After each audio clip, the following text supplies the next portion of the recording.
With the authority of the Council, I shall now confer degrees of Doctor of the University. I now call upon the Vice-Chancellor to make the second presentation.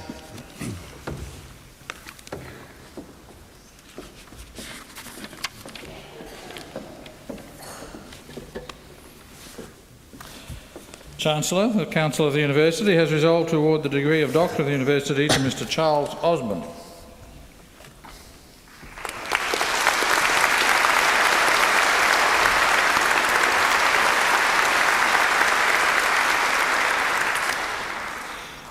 Charles Osborne was born in Brisbane in 1927 and educated at Petrie Terrace Boys' School and Brisbane State High School.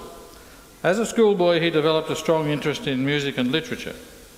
As well as founding a magazine during his school years, he was also one of a group of students who founded Barjay, an Australian literary magazine that achieved national distribution. Charles Osborne studied music in Brisbane and Melbourne, particularly voice and piano.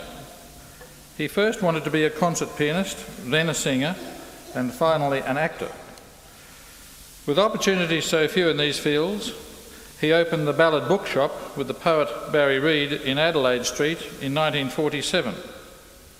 A well-stocked literary bookshop, it attracted a wide range of people with literary and musical interests, including the conductor Otto Klemperer and the painter Sidney Nolan. In order to further his career as an actor, Charles Osborne moved to Melbourne in 1951. He appeared in a number of plays in the city and toured extensively throughout Victoria. At the age of 25, he moved to England and joined the swelling ranks of expatriate Australians. In London, he first earned a living by writing notes for the sleeves of classical records and through other pieces of musical and literary journalism. He also performed small roles in a number of films and plays around London and the English provinces. A naturally gifted researcher, he soon began to broadcast on music for the BBC, a career which continued to flourish for the next 25 years. In 1958, Charles Osborne joined the London magazine, where he worked for 8 years, the last 5 as assistant editor. It was during this time that he developed a series of friendships which spanned the entire English literary and theatrical world, including such prominent figures as John Gielgud, Graham Greene, William Plomer, Gore Vidal, W.H. Auden and Barry Humphries. He also reviewed performances for The Guardian and was invited by the New York Times to be its London music critic. From 1966 to 1986, he worked for the Arts Council of Great Britain, firstly as Assistant Literature Director and then as Literature Director from 1971. In his administrative work, Charles Osborne was dedicated to maintaining high standards in subsidising the arts. He always kept the interests of literary and musical audiences in mind, emphasising the need for Arts Council grants to serve the public rather than sectional interests. From 1967 to 1974, he undertook the added responsibility of directing the prestigious Poetry International, a festival of spoken poetry held annually in London and featuring eminent poets from around the world. Since retirement from the Arts Council of Britain in 1986, Charles Osborne has worked tirelessly to communicate his special love of the arts to a worldwide audience. From 1986 to 1991, he was Chief Theatre Critic of the London Daily Telegraph and remains a frequent contributor of features on opera and theatre to the Telegraph. He is a well-known speaker in the UK and the USA and has given many successful lecture recitals of poetry in both countries. He appears frequently on television and radio in the UK, including the BBC's World Service, and is a regular and popular panellist on the Metropolitan Opera Texaco Opera Quiz broadcast throughout the United States. Charles Osborne's appearance on this prestigious opera quiz is a great acknowledgement of his international reputation, as the Metropolitan Opera House in New York invites only acknowledged experts to appear in this highly sophisticated program. Over the last 30 years, Charles Osborne has established himself as an international authority on opera and literature. He is one of Australia's most prolific writers on music and the author of a number of books on the operas of Verdi, Puccini, Strauss, Mozart and Wagner. His books are published in Great Britain and the USA and translated into several languages, including German, Italian, Dutch, Spanish, Portuguese, Finnish, and Chinese. Publications such as the complete operas of Verdi have contributed to an impressive international reputation and culminated in the award of the 1993 Gold Medal of the Amici di Verdi, the Friends of Verdi, in recognition of his work on this composer. His other works include biographies of W.H. Auden and Agatha Christie, books on artists such as William Dobell, Russell Drysdale and Sidney Nolan, as well as a volume of autobiographical memoirs titled Giving It Away. His poems appear in the Oxford Book of Australian Verse and other anthologies. It is especially fitting that the Council of Griffith University should honour Charles Osborne in recognition of his long and distinguished service to the arts as administrator, author and critic. Chancellor, it is with great pleasure that I present to you Charles Thomas Osborne for admission to the degree of Doctor of the University.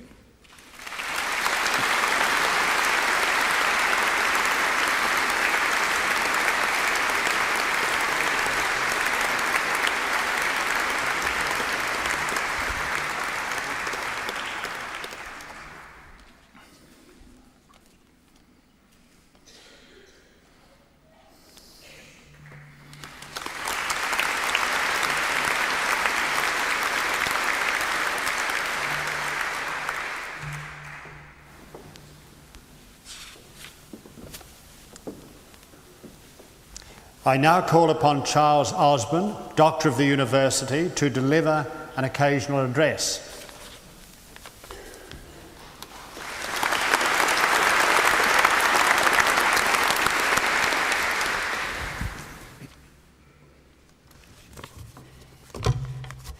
If I'd known, Chancellor, Vice-Chancellor, graduates, ladies and gentlemen, that my friend Barry Humphries was busy in his hotel room last night writing a poem, my competitive spirit would have got the better of me and I'd have tried to do the same.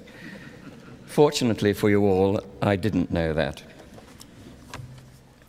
I must first thank you for the honour you have bestowed upon me today. I'm by no means sure that I deserve it, and this feeling is made stronger by the realization that I have before me in the audience a number of young people, hopefully about to begin their working lives, to whom, presumably, it's expected that I might be able to offer a few words of wisdom. Well, I fear I have none. Most of you who are graduating today will know what you want to do with your lives. At your age, I didn't know what I wanted to do, and indeed I still occasionally find myself wondering what I'm going to be when I grow up. I do remember actually the occasion in my life when I was first required to give some thought to that very question. It was at my primary school here in Brisbane, at Petrie Terrace, and I must have been 11 or 12. The entire class had been asked to draw something. This happened once a week, and I was used to my teacher telling me that my attempt at drawing a sunset looked more like a fried egg. On this occasion, we'd been asked to illustrate what we expected to be doing at the age of 40. Most of the boys produced drawings with various degrees of skill, depicting themselves flying aeroplanes or bombing German cities. It was near the beginning of World War II. Or winning races on motorcycles. I'm afraid that, very morbidly, I did a drawing of a tombstone in a cemetery with the inscription, Charles Osborne, 1927 to 1939. Very funny, Osborne, said Mr. Milne, my teacher. Does this mean you intend to commit suicide this year? No, sir, I said, it means I thought you'd probably kill me when you saw it. Well, that got a huge laugh from the class as well, which was what I'd intended. I was a dreadful show-off as a child, and my friends tell me I still am, though I see myself as a shy, retiring type of person. But I also see, and I mean this fairly seriously, that I have proved myself unable at any time in my life to act with single-minded determination. In my teens, I began to write verse, and soon my poems were being published in the Bulletin and elsewhere, and I supposed I was going to be a professional poet, with a capital P, like the poets of the time whom I most admired, T.S. Eliot, W.H. Auden, Stephen Spender. But I'm afraid I've been what one might call an intellectual drifter. In due course, after I'd gone to London, I got to know those three poets I just mentioned personally, two of them, Auden and Spender, quite well.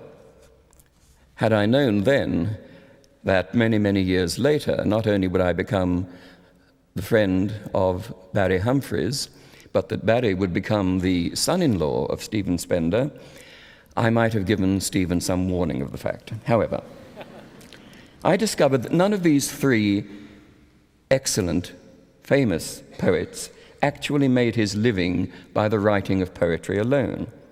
Eliot, of course, was a publisher in charge of Faber and Faber. Auden earned large sums on the American university lecture circuit, and Stephen Spender also spent much of his time as a visiting professor at universities in the United States.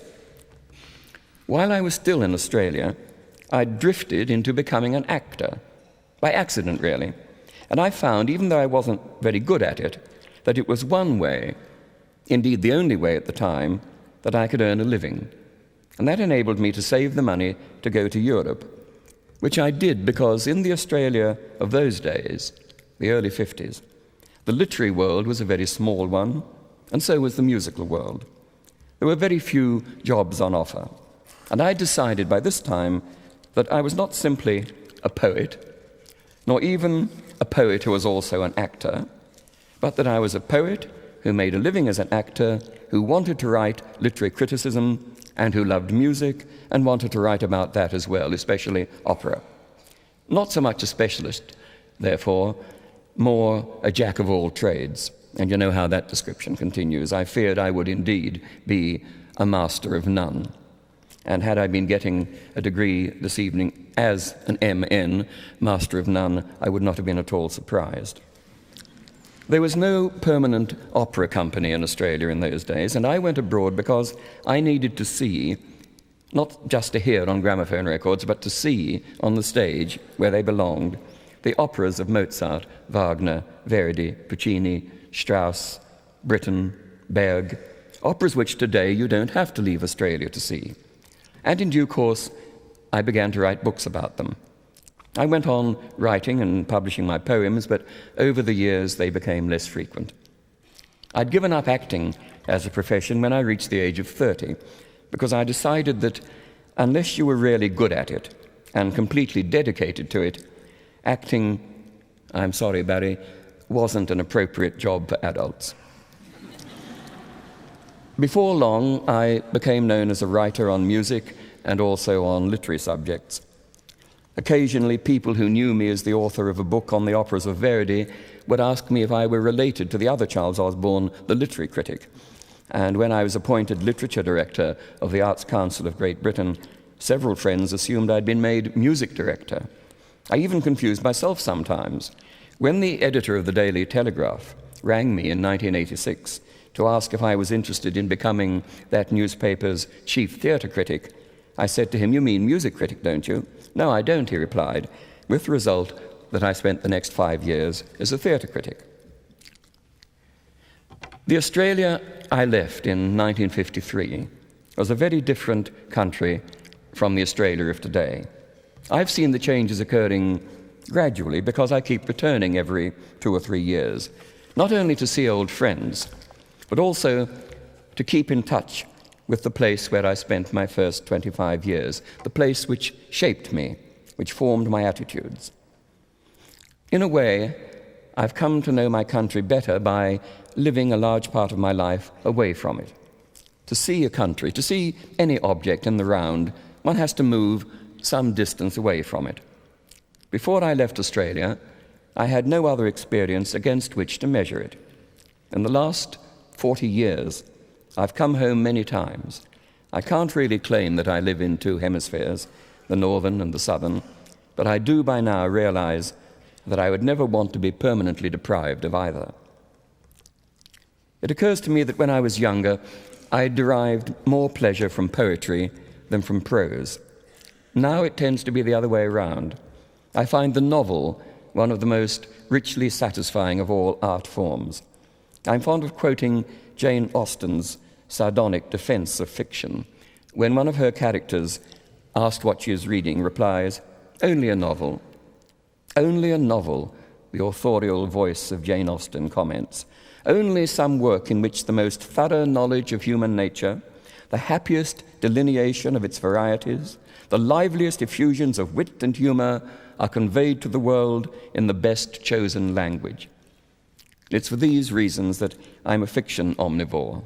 From the masterpieces of Proust, Dostoevsky, Patrick White, and Thomas Mann, to the first-rate works of several living writers, I continue to read novels for delight, for information, and also for reasons of sloth, because when I'm not reading a book in my spare time, I would expect myself to be writing one. However, I draw the line at the mediocre. In other words, at about 9/10 of what is published nowadays and respectfully reviewed.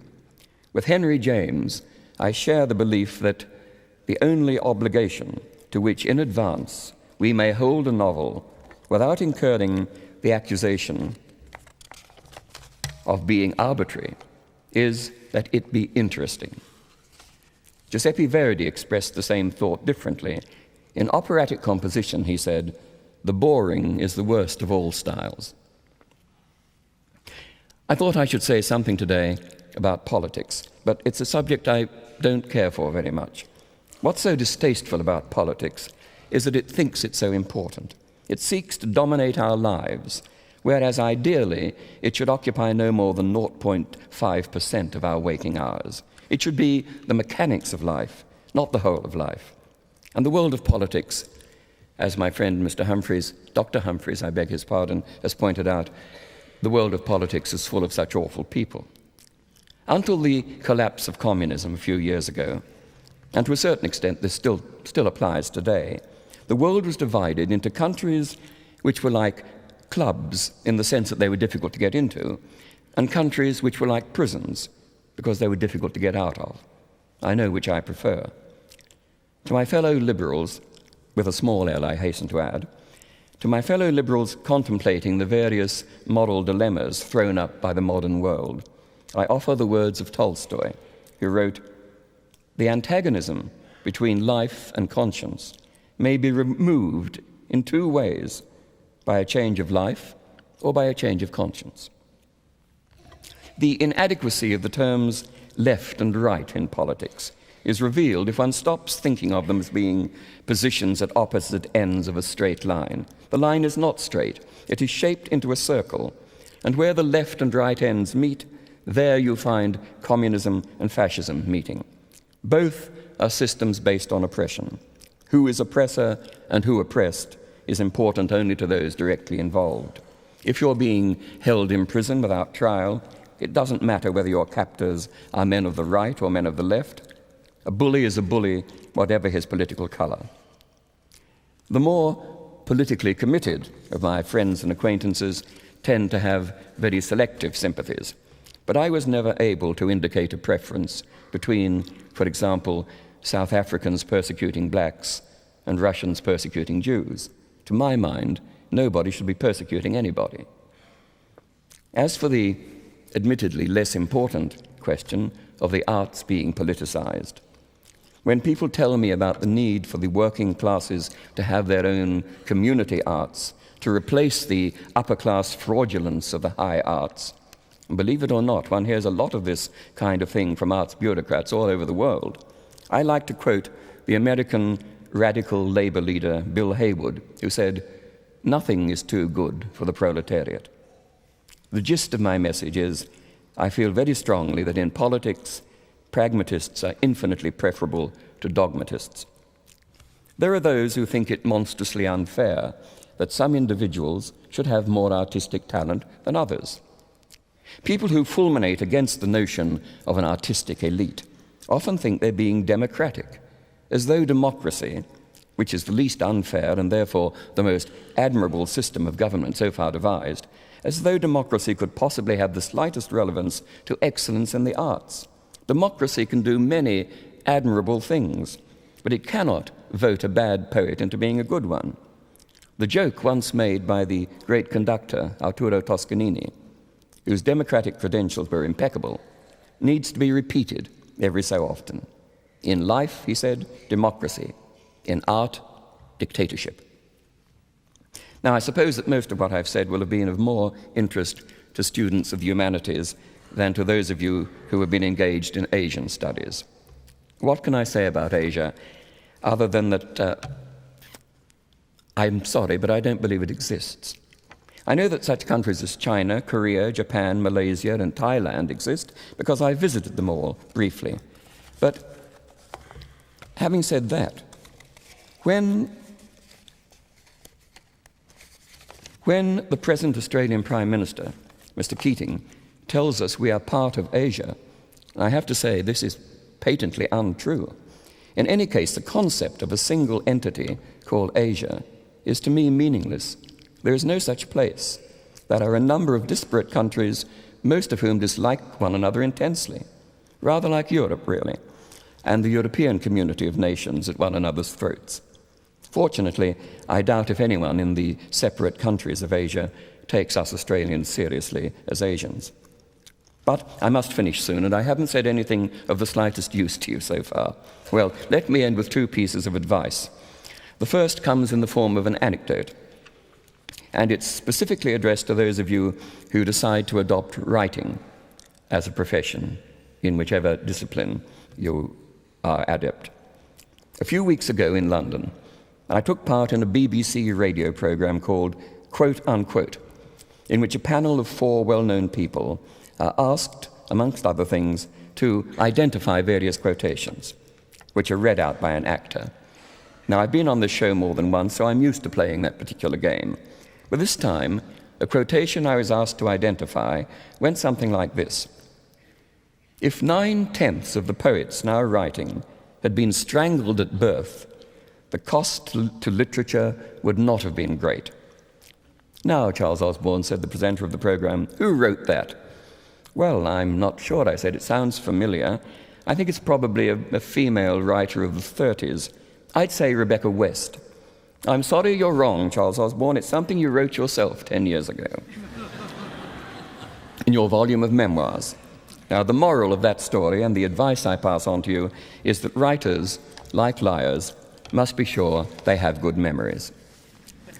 My final and less flippant piece of advice is avoid the foolish but currently fashionable academic concept, at least it's fashionable in a number of British and American universities, of political correctness.